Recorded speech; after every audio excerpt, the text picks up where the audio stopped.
கடந்த 23ஆம் தேதி போதைப் பொருள் கடத்தப்படுவதாக போலீசாருக்கு கிடைத்த ரகசிய தகவலை தொடர்ந்து தெற்கு கடற்பகுதியில் கடற்படை சிறப்பு தேடுதல் நடவடிக்கையை மேற்கொண்டது.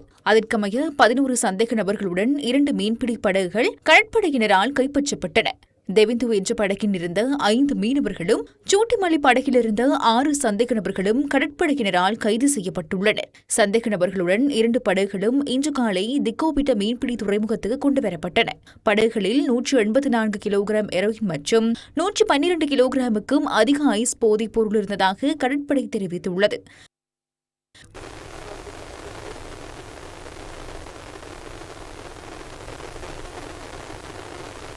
கைப்பற்றப்பட்ட போதைப் பொருளின் பெறுமதி 450 மில்லியன் ரூபாவுக்கும் அதிகமாகும்.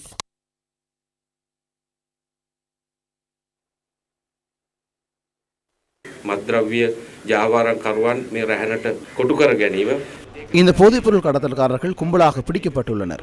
ஆகவே இந்த ஒன்றிணைந்த போதைப்பொருள் தேடுதல் நடவடிக்கை மிக பெரிய அளவில் மேற்கொள்ளப்படுகின்றது. டித்வா புயல் ஏற்பட்டாலும் இதை நாங்கள் நிறுத்தவில்லை.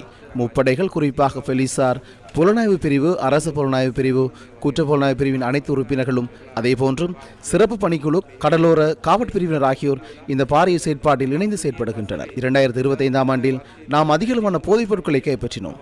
சுமார் 5600 கிலோகிராமிற்கும் அதிகமாகும். அதன் பெறுமதி 1000 கோடி ரூபாவிற்கும் அதிகமாகும். எந்த காரணத்திற்காகவும் எந்த போதைப் பொருளையும் இந்த நாட்டிற்குள் கொண்டு வர முடியாது. அதனால் இந்த நடவடிக்கையை, இந்த செயல்முறையை நாங்கள் தீவிரப்படுத்தியுள்ளோம். இந்த கடத்தல்காரர்களையும் அந்த வர்த்தகர்கள் அல்லது விநியோகர்களையும் நாங்கள் நிச்சயமாக கண்டுபிடிப்போம். தயவு செய்து இதிலிருந்து வெளியே செல்லுங்கள்.